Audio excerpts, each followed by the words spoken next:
You lived here all your life? Yeah? Yeah, so everybody's from Waipahu? Oh, right on. So what elementary school is that then? Is that Waipahu Elementary, Waipahu Intermediate, Waipahu High? Wow, it's a lot of Waipahu. Yeah. He's from Waipahu over there. Yeah, born and raised, right across the street over there. Yeah, yeah. And so what is? They want to share some stuff with you. Okay, yeah. Go ahead. Sure.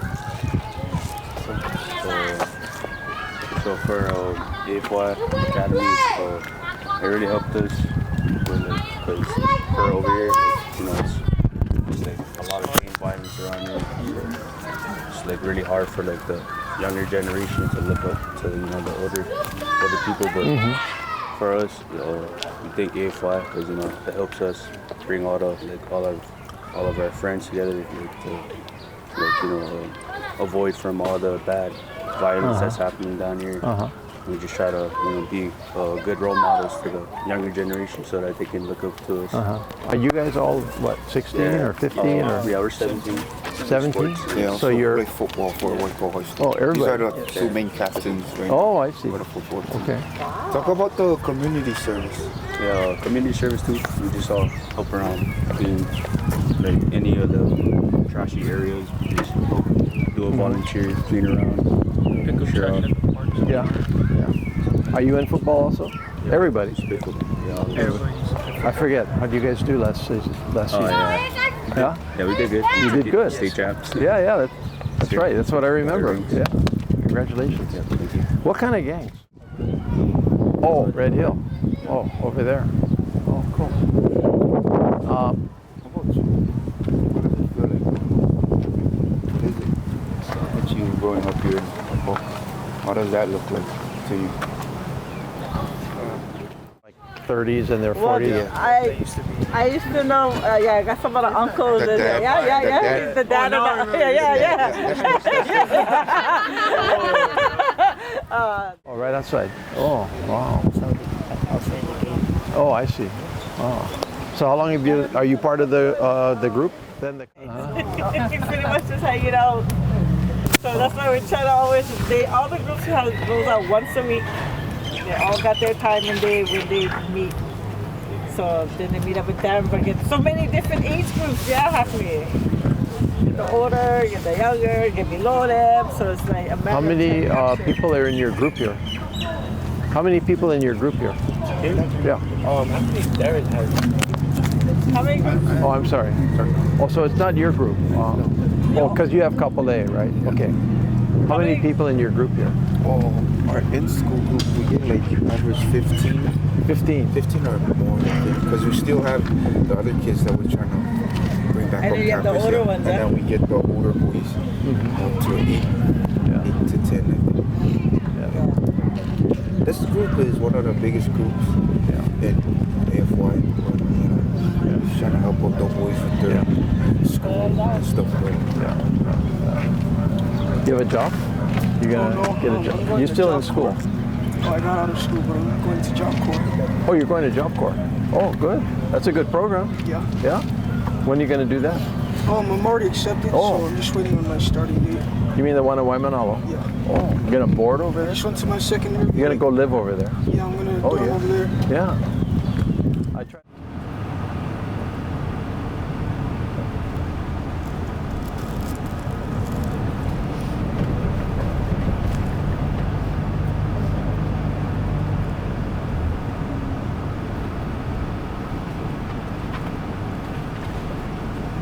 So this public housing, they fixed the whole front, Yeah. but they never did redo the back.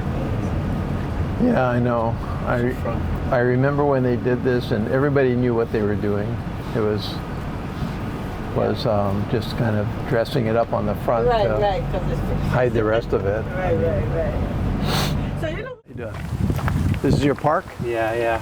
So this used to be a park. Inside the grass, there's actually benches, but you can't even see the benches right now. You can't go in there and just cut the grass and you start using it? No, the houses don't cut the grass. Really? We need to take care of this. But yeah, we have that park, and then we had this also. Used to be a gym underneath there. Yeah. And then up on the top here, this building used to be a rec center. Right. And so they left this because they said that the ground of this building was gonna fall into the gym, and they said that like maybe 10 years ago, Really? 15 years ago. Yeah. Ever since I was like in, What's your connection here? so I live here. You live and here? I work for Adult Friends. Oh, I see. Yeah. Did you grow up here? Yeah, I grew up here all my life, Yeah. and then so yeah, so they just didn't. How do old are you? anything. I'm currently 21 right now. 21. Yeah. And so tell me about your path. Where did you go to school? So I went. So you were to- born here.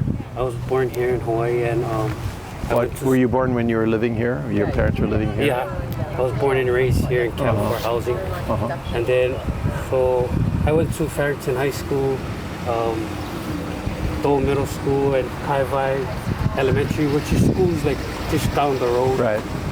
Yeah, growing up here really had nothing for us to do other than just look at the older boys do bad stuff like drinking, drugs, Yeah. gang violence. So that's all we knew. And from that, because they really didn't have anything for us to do here. For example, this park where we can't even see the benches anymore, Yeah. and this gated, I don't know what is it now. Oh, wow. That's one of the benches in there. Yeah. So yeah, it's been really hard because a lot of the younger generations here are really falling in the wrong path of just wanting to be in gangs and wanting to do drugs and a lot of more of that stuff. You live here now? Yes, I do. Still And living here. Is that because you want to live here, or No, hard to leave, or what?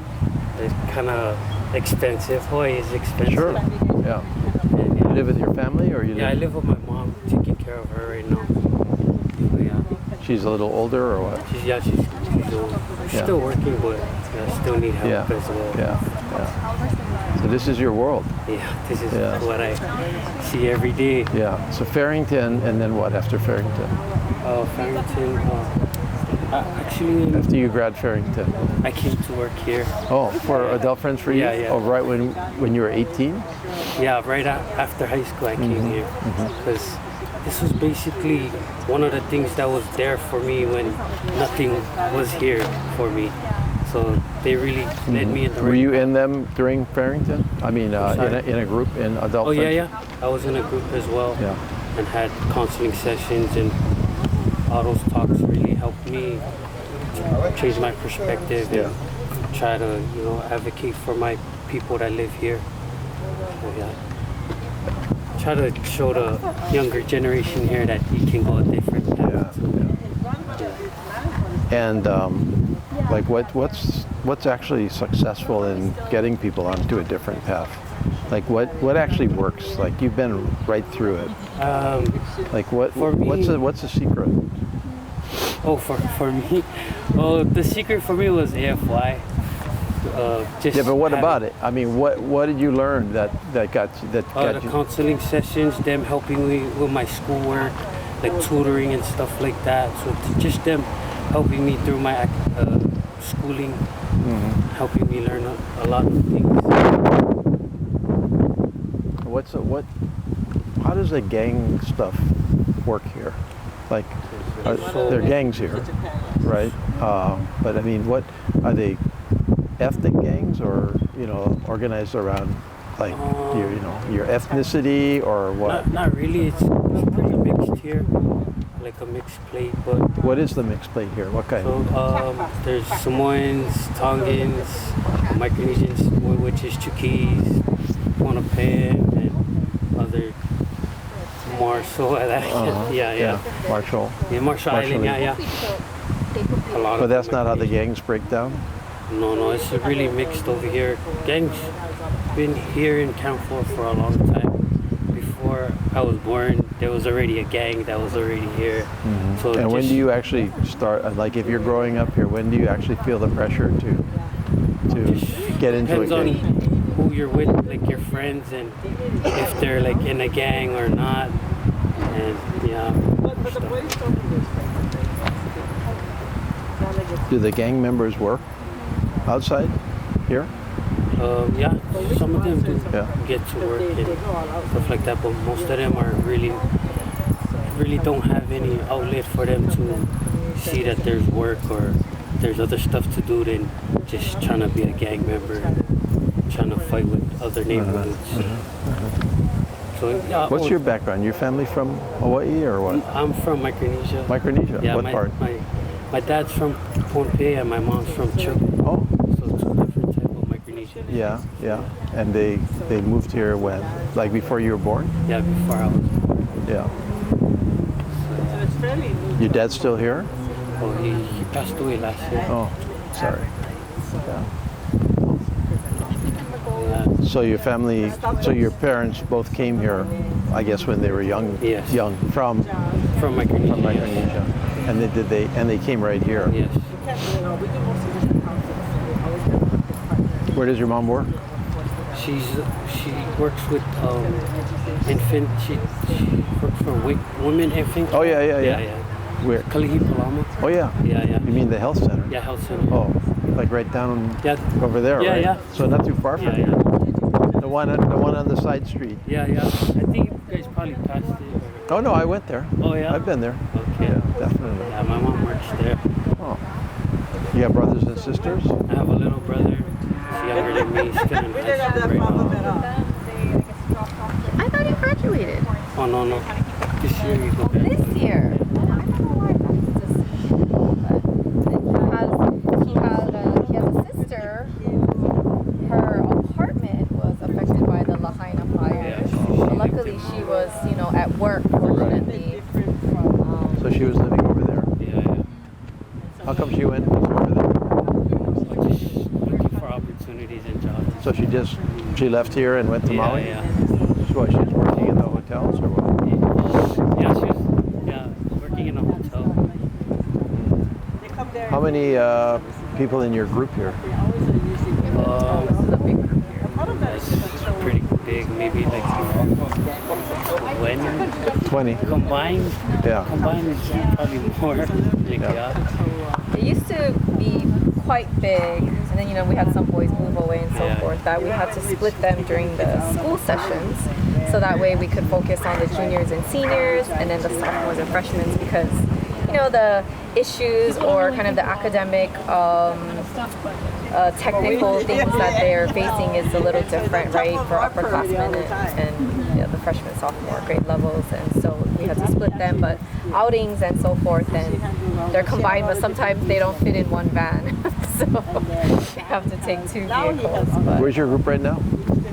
So right now, Today's not a meeting day or what? so for me, my group is kind of older, so they're kind of doing their own thing right now. Wow. So yeah, but they still come to FY, say hello to the staff, Yeah. catch up. But the younger boys, I think are a lot of them involved in that village run? Some of Oh them? yeah. So some of my the younger generation that's a part of the group for AFY, they're running in the. We have this thing called Rensu. It's kind of like track for the Chukis community, where they just run. So, yeah. Well, one of the things I was telling you, when they come to our office as a group, like if Jackie brings, because Jackie handles this, so when she brings the group, they go to all our office, say hi, and when they leave after their session, they go to the office, say bye. It's like going to the parties, right? You gotta tell your auntie uncle. So that's how we get to know the kids. So even though we're not always in the field, we get to know them. How are you? Hello. You what? Used to be what? Yeah, it used to be in FY. Oh, but not anymore. Yeah. Yeah. How come they're giving you grief? Huh? How come everybody's giving you grief? I don't know. About working? Where do you work? Hope my uncles and dad. Oh, Yeah. oh, with your uncle and dad. Yep. Oh, what kind of work is that? Construction. Yeah. Oh, like a construction company or what? Oh, rock. Rock walls. Oh, yeah. All kinds of cement jobs. Yeah. Yeah. Your uncle and your dad, do they live here? Yeah. Oh, did you grow up here? Yeah. Oh, wow. Cool. All right. Yeah, go ahead. Tell him. Tell them who you are, man. You want to be a movie star? At least in my little show. 1, 2, 3.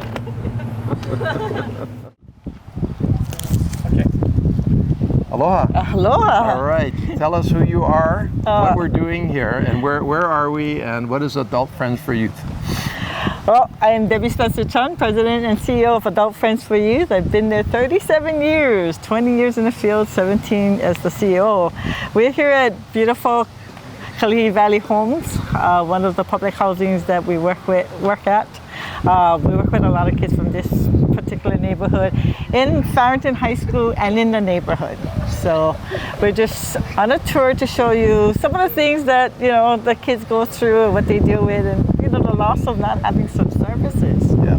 You know, like the building right here is a condemned building, the rec center that's been condemned over 20 years. So, but working to get that changed and stuff. Yeah. So, yeah. Yeah. So we're in Kalihi Valley, and to get you all oriented, if you're heading up Kalihi Valley, going over through the tunnel, on your left-hand side is where we are right now. Right. If you look at it from the front, some years ago they fixed up the front, but it was only the front. And when you kind of come in the back, you see that you know, we have a former park up here that's not very well taken care of, and a couple of buildings. And so Adult Friends for Youth basically is a private nonprofit. It's a private nonprofit, and which helps with our at-risk youth. well, I would say more of the higher risk kids, because we're involved in the kids who are really involved in violence. Our ultimate goal is to stop the violence in the schools and the communities. Right, So right. yeah, so most of the kids that we have are already involved in some type of act of violence. But you know, we're so lucky because we can pick them up as whole groups and not just as individuals. So. How many kids are you helping today? For just in the RT program alone, we have about 290 kids, and that's just in the counseling services that we provide. In the city and county of Honolulu. In the city. And you do it through the schools, right? Mostly through the schools. We're in 12 schools right now, so yeah, that's. And what's your program? I mean, how do you help the kids? So a lot of it's counseling. So when the schools are referring them because of some kind of act of violence, or legislators, or even public, you know, they'll refer the kids in the community because they're getting involved in fights and so forth. Then we'll just engage them, and it takes a while to build the relationship, but once we establish the relationship, you know, we do weekly counseling, so every group knows what day is their counseling group. We have 23 groups right now, so there's a lot of shuffling. The staff are carrying heavy loads, but we're 24/7, and that's what makes us unique. So the two things that makes us most unique is we pick up the kids as whole entities, and because we know that's the influence, so we want to work with everybody, not the individuals. And then the second part is the 24/7, so all the kids have our cell phone numbers, Right. so they can call us at all hours, and they do. You know, especially if a fight is going to take place, or if something's happening, or they just got stranded somewhere and they need a ride home, you know, we respond. So they know that we're there, and we're average 3 to 4 years, so we're there long term. You know. Right. So you watch the kids for 3 to 4 years, mostly in their teens. Mostly in their teens, because a lot of people give up on the high school kids, you know, and we know that they're going to be adults soon, so we want to get involved with them. You know, it doesn't matter how old they are. You know, if they're involved in violence and we need to stop that, then we're going to get involved. Right. And what do you call your regular treatment? I forget. It's the redirectional therapy. Redirectional therapy. Yeah, we so started that. Means you try to get to the kids a little early and kind of get them pointed in a different direction, as it indicates. Redirect them, right? Yeah. To a better path in life, Yeah. More Yeah. peaceful. Do you give them career counseling? Do you try to direct them into the next chapter? So the counseling has actually 32 sessions a year. So we have a 4-year curriculum. So there's a lot there. And a lot of it is around aggression and how to change that aggression. How do they get involved with the community? How's the impact with their family? So it's just a wide range, but they're all geared to getting them to stop the violence, get back on track with education, and then, you know, live a productive life. So we see really productive young people that have parents now. Well, we're gonna, and you're funded by the federal government, state, Through local government, OJDP, yep, state, and private. private, a lot of private. So private really helped us to survive. Yeah, sure. Yeah, Yeah. for sure. So, yeah, so I'm so glad that you could come on this today. Well, and- we're gonna go visit a couple of your communities, a couple of your youth. Go talk story with them a little bit. I'm kind of looking forward to Yeah, it. And, over Waipahu yeah. and Cohill Park Terrace. Cohill Park Terrace. Yes, and, yes. And of course, we started here. I met one of your graduates just now, who is now your group leader here. Yeah, he's a redirection associate. Pretty incredible young man. So. Yeah. So we have 2 former clients working for us now. So yeah, that's exciting that they're doing really well. So Okay. Well, Okay. thank you so much for your good No, work. thank you for coming looking out. forward to understanding this a little bit better. thank you. I really appreciate that. Well, Congressman, it's great to have you Uh-huh. here at Shangri-La. We're really excited to anytime have our gates open Yeah. to folks in the community. And as a part of Shangri-La, it's really important to understand place. And in Hawaii, this place is called Black Point of Kahala, but it's also referred to in Ōlelo, Hawaii. And it's Ku Piki Piki O, meaning rough seas, as named by the Kanaka Maoli, who saw the rough seas outside and thought that is what this place should be called. And as we move over here, you can see the acknowledgement of place, importance of place in the island of Hawaii. Sorry. Well, that's all right. I'll put it back. And so Doris Duke, having just been married and on her honeymoon, was traveling the world and stopped in Hawaii as her stop on the way to Florida, to where she was going to have her final home, but fell in love with this land, the Aina, and the people. The Kanhomoku family, which you learned through the tour, was really important to her acquiring this land and really understanding Hawaii and the culture here. And so therefore, Shangri-La stands today. And Navid Najafi is going to take you through the details of all that as we go through the tour. Cool. Inside. All right. Let's go. Have you been here before? I have an interesting story myself. Doris Duke had a nephew, and his name was Walker Inman. Oh, right. I don't know if you've run across his name. He was my classmate in high school. Wow. So on the Big Island, and he was a friend.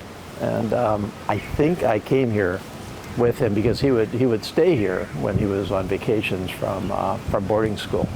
I never met Doris Duke, but you know. So I think I was here in the 60s. Wow. Okay, so beats Leia. I was in our class of 12 boys boarders, and 7th grade, and it was like an arrival when he got there because he was just really different. And Doris Duke came here around 1935, 1936, after this, or on the last leg of the honeymoon trip, where she really started to collect art and make her first commissions. And the very first commission was actually made in India after visiting Taj Mahal and other Mughal architectural sites. She was inspired and commissioned artists in Agra to create a marble bedroom and bathroom suite. Now this was supposed to be in addition to that winter home in Florida, but that was before they came to Honolulu, right? So on the last leg of that trip, they stopped in Honolulu.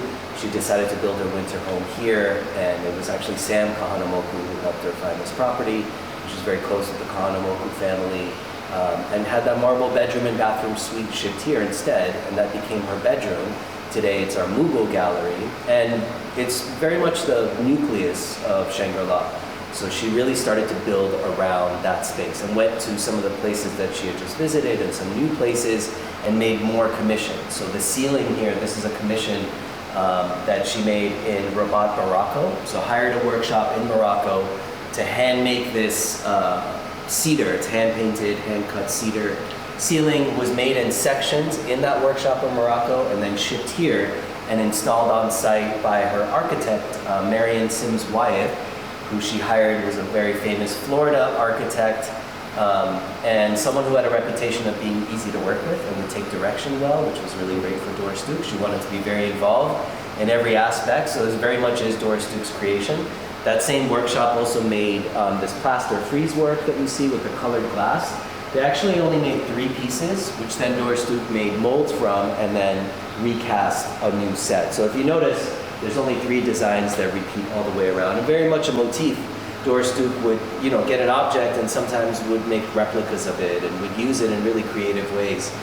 She was also purchasing art from art dealers at auctions, some more of the historic collection, like these tiles that you see here. These are about 400 years old. They're from Iznik, Turkey, so from the Ottoman period. And these were purchased from an art dealer in Venice, and she bought a series of tiles, some of them arriving in pieces, and used those tiles in different spaces. And interestingly, we actually have some of these tiles that are still wrapped in the newspaper from the 1950s when she made this purchase. So she would buy a series of work and then use them in different places and move things around. So 1938 is when she officially moved in, Christmas Day, and lived here for about half the year. This was her winter home. 1993 is when she passed away, and 2002 is when Shangri-La was open to the public. Per the wishes of Doris Duke in her will, she made an addition in the 1960s, as she was becoming more of a serious collector and really recognizing what she had and the significance of her collection, and she made the decision to make it available to the public, open it up to scholars, artists, and so on. And she was very during her life, she worked a lot with artists, contemporary artists. So one of the things that we do is work with contemporary artists. We have an artist in residency program, and being a center of the Doris Duke Foundation, Doris Duke Foundation has a big commitment to the performing arts through the Artist Awards that get awarded each year.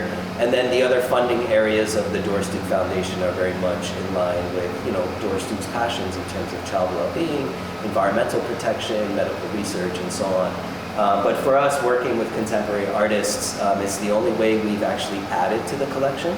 So we don't collect historic art.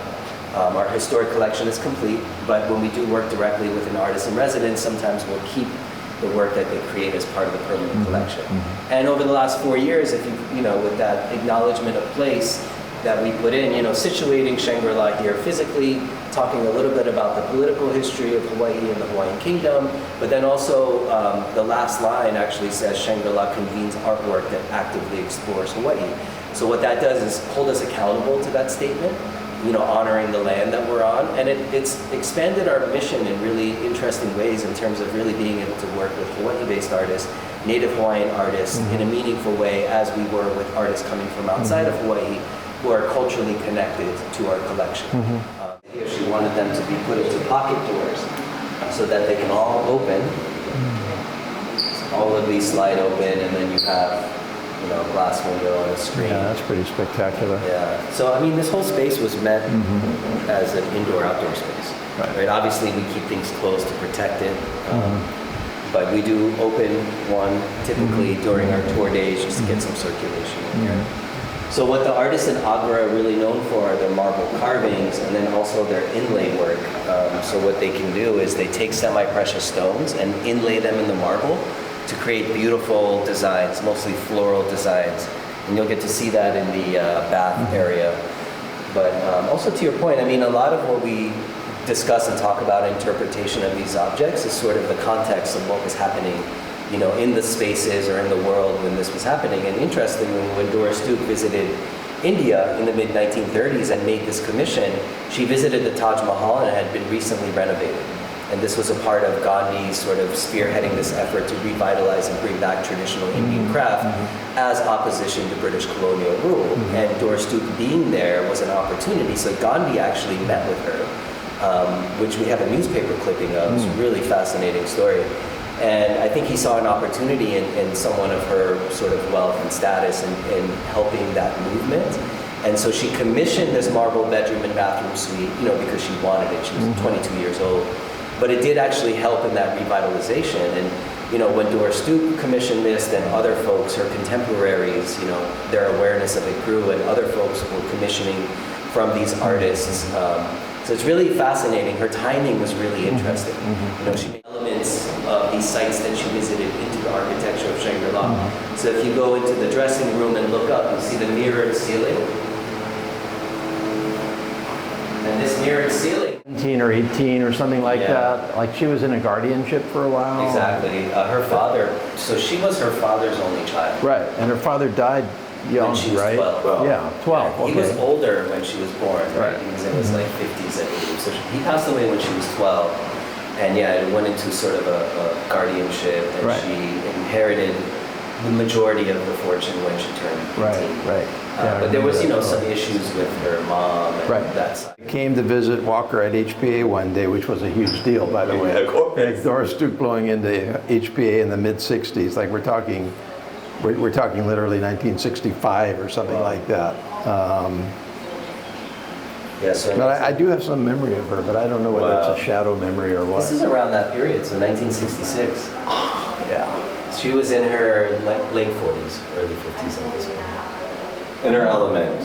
Yeah, and then this is some video of her here on the property in the late 1950s. And she loved animals, and she always had German Shepherds and Belgian Malamutes. Yeah, this footage is amazing that we have this. Barefoot. You really get the sense that she felt home here in Hawaii. Yeah. And that's what just really resonates when we bring a lot of local folks into the museum.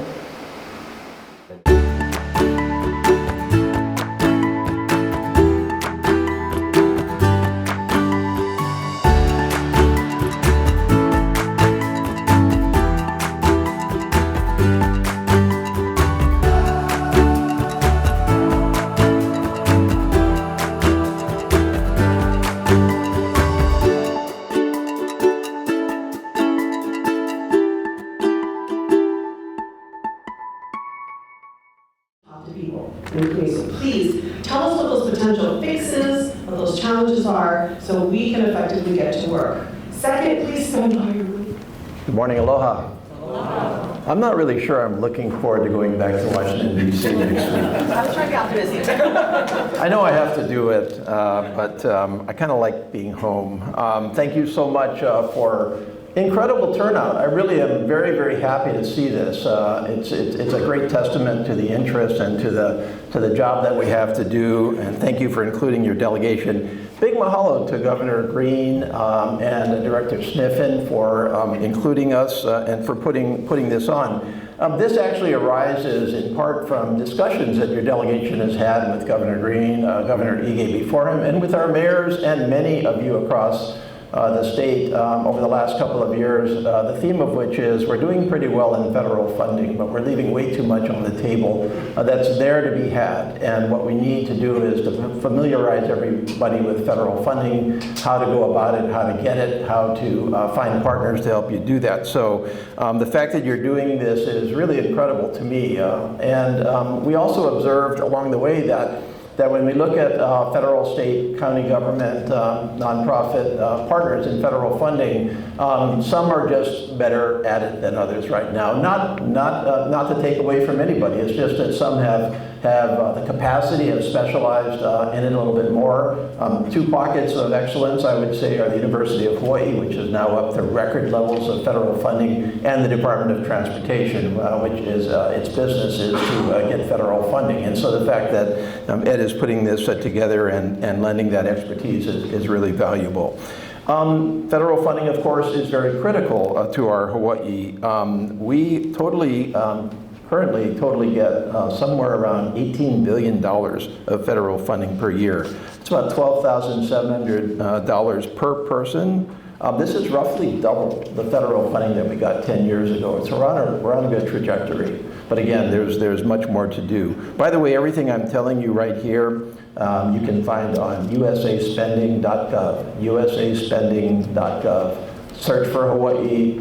A lot of great information, all consolidated right there in terms of federal funding. This figure of $18 billion is a little deceptive because it includes all federal funding coming into Hawaii. We distinguish in the federal budgetary process between mandatory and discretionary spending. Mandatory is spending that's going to come regardless. It's a function of law. It goes out. It's Social Security benefits, veterans benefits, some of the U.S. Department of Agriculture benefits. This is going to happen regardless of the annual appropriations process. And a lot of this, obviously, is the fact that we have Social Security recipients, some of the highest levels in the country, as well as veterans, which accounts for probably 40% of that 18 billion, just those two. But what we're really talking about here are grants and more directly discretionary grants. So grants that we can get with effort. Of those grants, we have about 4.9 billion coming in right now. Some of the leading areas are health and human services, which you would expect with a social safety net that's strapped and with discretionary funding available across the country. Transportation, again, homeland security, especially, this is a little bit of a bump right now because we're seeing big amounts coming in for Maui that Jill has fought for so hard together with the rest of the delegation. We're seeing upwards of $1 billion already and more coming in, so that skews the numbers slightly. But nonetheless, we do have a very stable level of need in terms of homeland security across the board. Agriculture, especially in the food nutrition programs, education, and on. So these are the picture right now, which is somewhere around 2,800 grants, federal grants right now in the area of mostly discretionary. So this is you going out there and finding these grants and getting these grants. So 2,800 sounds like a lot, but it could be a lot more. You're going to start, some of you are starting from kind of federal funding 401, and some of you are starting from 101. And so especially for those of you that are starting at the get-go, this is really valuable to just get the foundation throughout the next couple of days, because everything after that starts to make a little bit more sense. But again, when we're talking about federal grant funding, we distinguish between programmatic funding and competitive funding. Programmatic funding is funding that pretty much happens automatically as long as the annual appropriation is there. It occurs, sometimes called formula funding. It occurs because of a formula. How many miles of highway do you have? Okay, take the miles of highway and divide it in this calculation, and that's how much transportation money you get. It is going to happen fairly automatically, but we still need help with making sure that those formulas are actually working. To Jill's point, sometimes the formulas just don't anticipate our situation here in Hawaii. But what we're really talking about here again is the competitive grant funding. How do you locate funding that is up to the federal government to allocate on a competitive basis based on discretionary decisions in Washington about who should get this money for whatever reason. So that's our real focus. I don't want to also omit another source of funding which has become increasingly important, and that is community project funding, which is, we don't want to use the word anymore, earmarks, but we're all familiar with earmarking from the last couple of decades here in Hawaii, and we do have community project funding, which is your members of Congress making a decision to support very specific projects for very specific reasons. That doesn't go through the administration at all. It's just a congressional directive. And we all are very focused on our community project funding. Many of you have come to us to suggest community project funding. It is not going to get you as much money in the big picture as chasing federal competitive grants. But for an isolated project that has a lot of merit, that is having trouble getting competitive funding for whatever reason on a specific focus, it can be very, very valuable and mean a lot to a particular community. Right now, your congressional delegation ranks number 3 in the entire country for community project funding per capita. So obviously, we're doing something well in terms of partnering with you to make those requests and following through on those. So here, as you focus on competitive grant funding, I hope you will focus on a couple of different areas. First of all, how to just find them, right? How do you actually locate grant opportunities? That's kind of a starting point, and that's a whole lesson that you're going to hear from some great experts on how to do that. How to apply, what to put in your grant applications, what people are looking for, what the feds are looking for, and then how to maximize your application. To Jill's point about partnerships. For example, I find that competitive grant applications that emphasize something unique about Hawaii catches people's eyes inside of the administration in Washington. They want to experiment with a lot of the competitive grants. They want to try things out in the country. You know, the uniqueness of Hawaii, an island state, a diverse, ethnically diverse community with specific healthcare needs in some of our Pacific Islander population, that kind of thing. So think about how you can distinguish yourself from other parts of the country. I do want to spend a little bit of time with special focus, and everybody has mentioned it. We're coming through a very historic infrastructure investment period by the Biden administration. Great credit to President Biden for that, together with Congress for generational investments in our infrastructure in two laws, the Inflation Reduction Act and the Bipartisan Infrastructure Law. Those need to be taken advantage of, especially the Bipartisan Infrastructure Law was a 5-year law. And we're over halfway to the end of 2026. We have to obligate the monies from that by the end of 2026, or we lose it. Mr. Sniffen is going to tell you a little bit about that, I'm sure. But this is an incredible opportunity that's not going to come along for another generation. Not going to come along, and so we definitely need to focus on that. Finally, use your congressional delegation. We all have expertise in this area. We all have resources.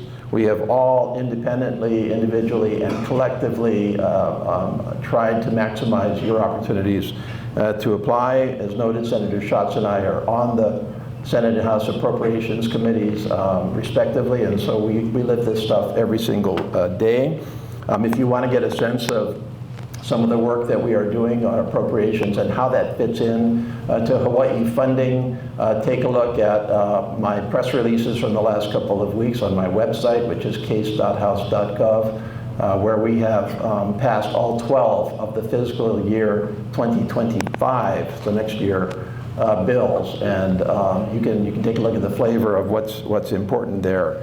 In my case, I have done a federal funds workshop here in Hawaii with a lot of you over the last couple of years, and you can take a look at my federal funds workshop 101, I think I would call it, 45-minute workshop in the state capitol on my website, case.house.gov. We are all willing to support your grant applications.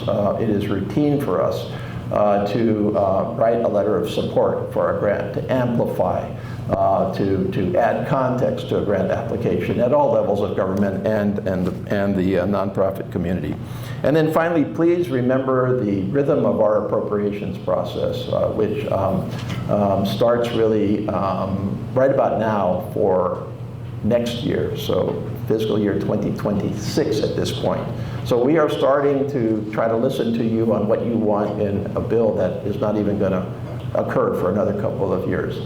We are just coming through the FY 2025 process, aiming to pass those bills later this year, hopefully.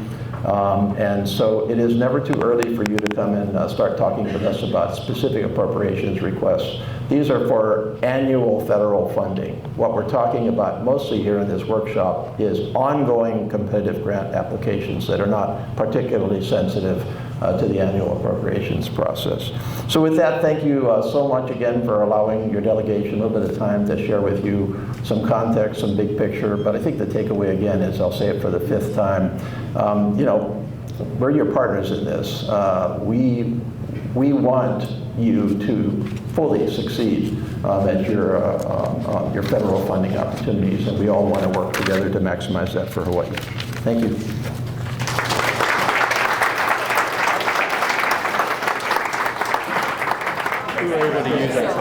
Aloha, how are you? Hi, good. Where are you from?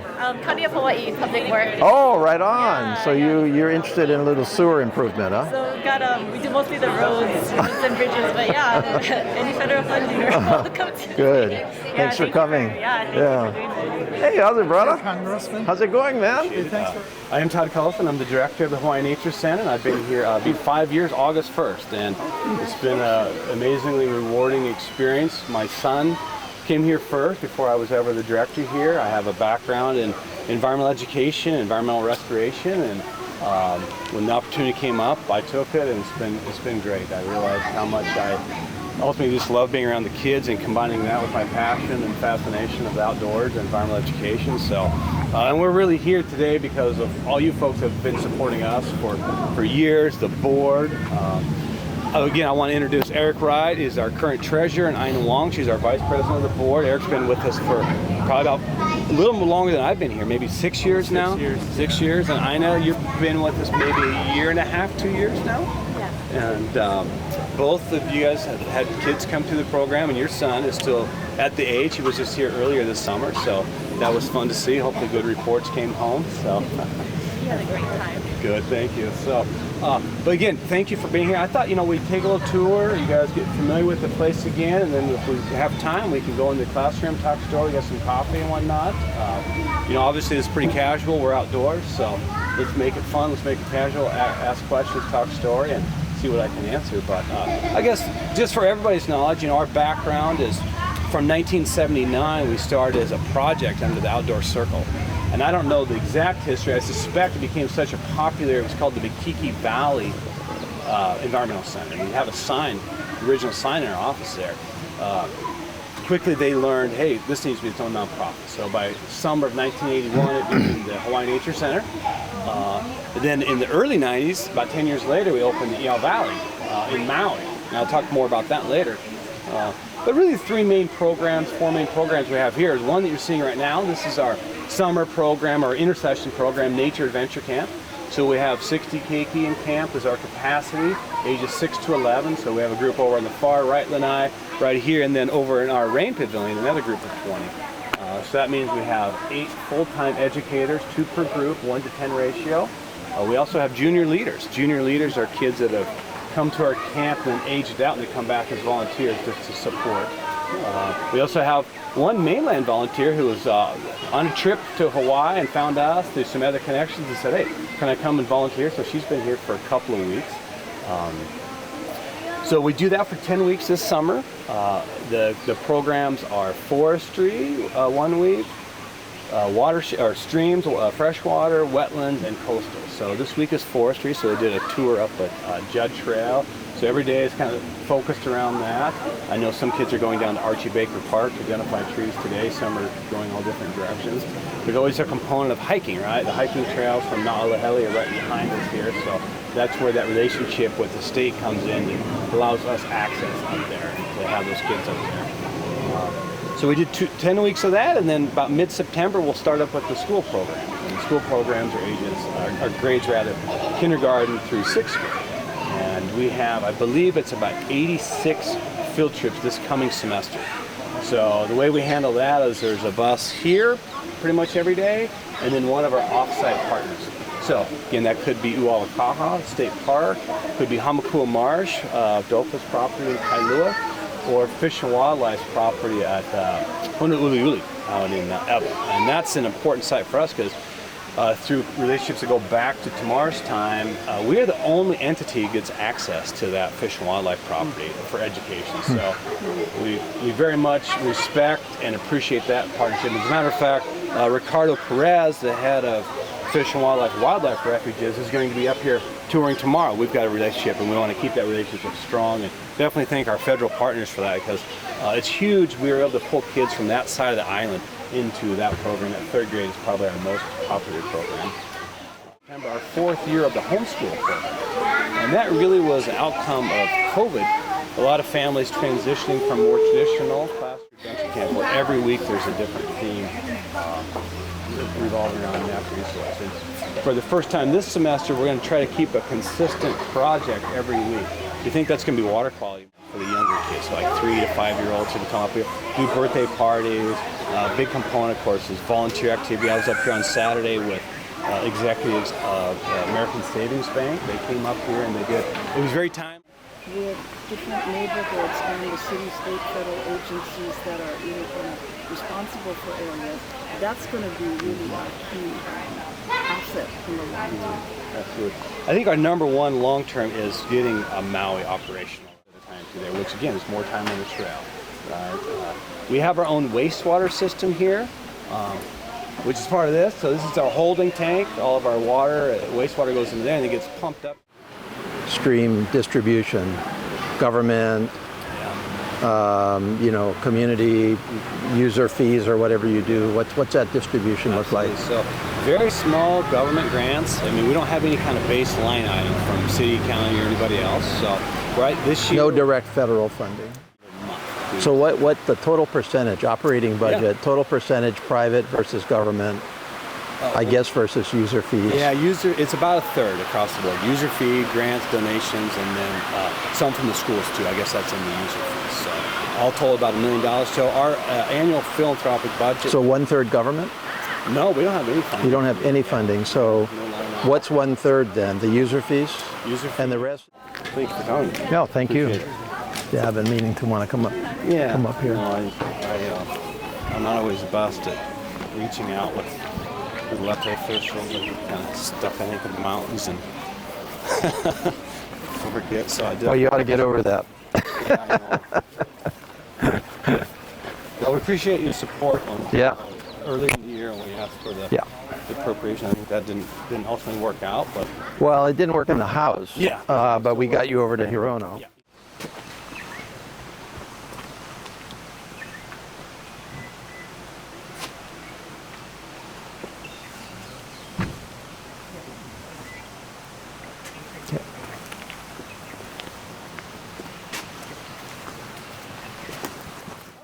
Haley trails. Yeah. With, you know, miles and miles of trail systems back here. At least the water is running. Yeah, you know, it's been pretty well, you know, pretty steady year round for us. Wow. Of course, it takes, you know, you can get all the way over to the Poly, the Coral Flats, Manoa. Yeah. So we spent a lot of time hiking. On Fridays, all-day hike. An all-day hike means something different for the 3 different age groups. The older kids at the Rain Pavilion, they will definitely get up to Pu'ualakaha, which round trip is a little bit, about 4 miles. They'll hike all the way up there, have lunch up there, and then hike back. The younger kids may get up to what we call a eucalyptus, where it's a great opportunity to turn around. You can actually see Honolulu, Waikiki, in the mountains. And then some of the other ones will get up. I don't have my glasses on, but there's a junction up here, which is about halfway. The whole idea with all-day hike is to get kids at least eating on the trail. Be out long enough to where you've carried your backpack, you're having lunch on the trail, you're exploring, things like that. Different groups, different age groups. You know, sometimes I had to be on support. One kid, he didn't make it last week, so I went halfway up the trail, met an educator, and his mom picked him up. He just was like, I think I'm over it. I don't want to hike anymore. So. Yeah, I know. I've been on all of these trails. Yeah, I'm sure. Yeah, you grew up here. Where that's my parents' house right here. And my sister's house right next door. That's actual Round. I don't have my glass on. Round Top, yeah. That's the road there. Yeah, that's right on Round Top. Okay. So yeah, intimately familiar with the trail system. Well, it's like I say, the foresight that folks had years ago. A couple of words. Thank you so much for you know, having us up here. My pleasure. It's really great to be here again. I think the last time I was here was 20 years ago. Okay. So, do you remember if this building was here? It was. Okay. Yeah, no, I don't remember. Probably a recent build. Yeah. You know, as you're talking, I'm just going through all kinds, because I mean, what you have here is great, but I'm thinking about like the next steps, the next generations. There's so many connections still to be made, as you already been talking about, especially the education, the schools, because even though you may not get direct funding, they get direct funding and they can spend it on you if they choose to. So I mean, those kinds of things. And I really was happy to hear about the partnership with U.S. Fish and Wildlife Service, which is you know, a great part of Hawaii. Yeah. In case anybody missed it, the discussion we were having on the 1.2 million is a request pending in Congress right now for what we call community project funding, which is kind of what we nowadays call, what we used to call earmarks. And then we banned earmarks for 10 years because they were being abused. And then we brought them back on a very limited basis about 3 years ago.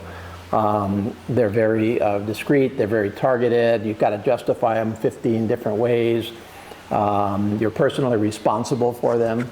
And so we have, through connections with you, a request for 1.2 million to do all of the repairs and renovations that you know, that are needed here. And I forget exactly how we made the connection. I think it was us. I'll be honest with you. I think your staff reached out to us. I think we reached out to all of the nonprofits that we could in Hawaii and said, hey, we've got these things called community project funding.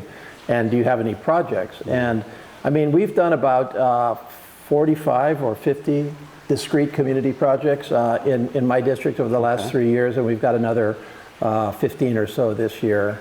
I guess this is our third year, so it would be about 30 to date. So some examples would be one very much like this, Kokua Kalihi Valley in Mauka.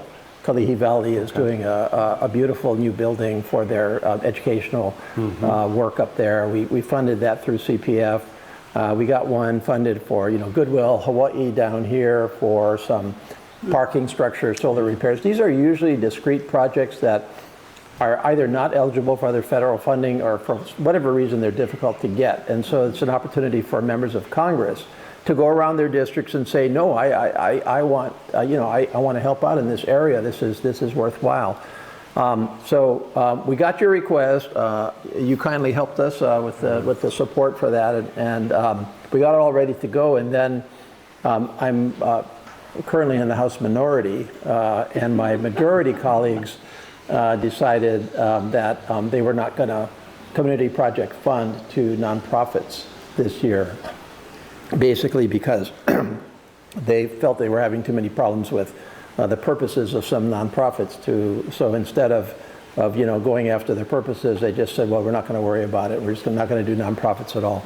So we got this request over to our two senators. Senator Hirono has picked it up. She's advocating for it. And they haven't come out with their decisions yet, but we're pretty hopeful that this one will get done. And if it's not done this year, then we'll come back in a different political environment and try to get it through when nonprofits are, because it's a really good project. So, and I'm sitting here thinking about other possibilities for some form of direct or indirect federal funding, and certainly in partnership with our state and county government partners. So anyway, that's a little bit of a report from my side of the equation, but it looks good. It's really nice to be here. I'm really happy with the number of 60,000. I think you said that's reaching a lot of people. That do need to be reached. It's like I say, we are completely full. There's no time in the calendar for more school programs unless we go offsite. So like if we had more vehicles or another vehicle, then we could say, okay, we could have a group of kids here, we could have a group at Hamaku, and we could have a group at Honolulu, right? So what's limiting us now is some of our vehicle, and then we just have to hire more, but there's still more schools that want to come. And I think that we got a program, our education program at the school level fits into the state adopted what's called the Next Generation Science Standards. So those teachers are assured that whatever they're teaching in the classroom, when they take the time to come up here, we're going to bring it to life outside, right? So a very popular program. Well, I talked about the third grade, the wetlands, right? It's all about wetlands and native Hawaiian birds, right? So they know we're going to teach them in the classroom, and now we're going to go see them. Or the water cycles out here in the stream, or the forestry program. And so, I think that's important as the teachers tell us. They have to hit these benchmarks. They have to test. And so what is a better way to learn and teach the kids than to have them in the environment, right? Thank you so much. Ooh, nice. Okay, where is there he is. I think that's the man with the camera. The real and this smiling.